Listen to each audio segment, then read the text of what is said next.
The Liquify tool is the plastic surgeon and beauty enhancer of Photoshop. So I want to show you some of the neat tools. So we have a girl here giving us a flex, and I'm going to show you how to give her stronger muscles. So we have the image selected, and we're going to go right into the tool. So we're going to make a copy of her, just so that we don't mess her up, and we can go back and see what the original looked like. And then we're going to go filter, and we're going to liquify, and that's the filter. Now it gives us a dialog box, and I'm just going to shrink it down so you can see the tools. There's lots of adjustments here. So we want to have a brush that's just a little bit smaller than their arm. So right now I'm a little tiny big, so I'm going to go just bring that down a little bit to maybe in the 90s, so that's just a little bit smaller. So I'm going to click on here and do a few clicks to sort of make that pop a little bit, and that is with our bloat tool. We want to use the bloat tool and click on here, and that just makes it look a little bit bigger. Looks like her muscle's getting bigger. I'm not worrying about the edge just yet, so it just gives her, looks like it's a little bit pumped here for the muscle. Okay, and I'm going to go into her forearm as well. And once I've pumped that up a little bit, now I've got to play with the edges. So that's where we go into our warp tool. So we go up here, and now it's going to pull wherever I'm pulling on. So I can go on here, and I can pull out her muscles a little bit, give her a little bit of a Popeye here. And we want to give her arms a little stronger too, because it would look funny if only her bicep got bigger but not the rest of her arm. So we're going to push her out a little bit. Also bring out her shoulder a little bit more, make that more pronounced, give her a little bit of tricep power here. There you go. So now we've got a big muscly arm, and you can play around with that until she's got a pretty big guns here. Now she seems to be pretty happy with that, but maybe we want to make her a little bit happier. So we're going to zoom into her mouth, and we're going to use the same tool, but this time we want to go in, and our brush is way too big, so we're going to bring that down, and I'm going to bring it down to maybe 20, see what that looks like, and I'm going to just give her a little bit of a smile, make her happy about having those big guns. And obviously you can overdo this, so you know, if you want to give her a little bit fuller lips, you can do that.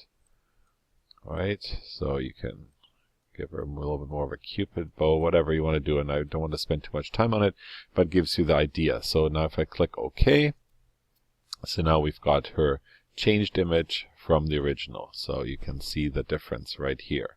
Kapow. Alright, so that's a quick fix. Now the beauty surgeon part of it comes in. So we've got this gentleman here who, like most of us in older age, are getting a little bit of extra skin that he might not want to have. So again, I'm going to make a copy of his image. And again, I'm going to go back to the same tool. I'm going to go filter, liquify. And now I'm going to use a mask option, which means I can use this and I can actually create a mask, and I can draw on right onto the mask with a brush. I can create the masking tool right here. Okay, a freeze mask tool, and I can draw on the parts I don't want to change. So I don't want to change his t-shirt, and I'm going to make that bigger, and I'm actually change my size of my brush again to make that bigger. So, oops, that's way too big. So let's go in here, and I'm going to draw in the parts I don't want to change. I don't want to change his face in here. I just want to play with his chin. So I've got this area masked off. Now I can go to that same tool that I used before, the warp tool.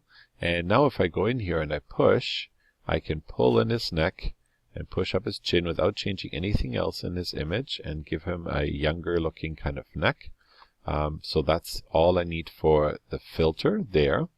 And the other one, I want to get rid of the mask. So if I can erase the mask now, then I can see what we're actually doing. I'm going to show you here. If we load the, oops, sorry, cancel. If we show the mesh, there we go. You can see where the image has been distorted. So if you wanted to, you could go to an even smaller brush size. I'm going to get rid of some of the mask here. I'm going to get rid of that now because I've got that, and I'm going to zoom in on his face a little bit. and I'm going to fix a couple other things here. So I'm just going to go back to my tool and make that brush a fair bit smaller again, make that maybe 30. I'm going to go in here and I'm going to push his forehead in just slightly. Okay, there we go.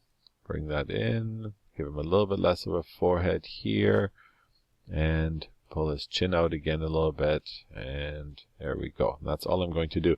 Now you can tell in here in the texture on the wall, you can see the distortion, and this is where people who Photoshop themselves and put it on Flickr and wherever get caught, is because you have to be very careful what's in the background. I'm going to say okay, and when I go out from a distance, this looks pretty good. It's not too obvious, but if you look closely, you can see the distortion in here. So if you go back and forth, you can see how the image has changed, but I've made him a little younger. And that's the power of the Liquify tool.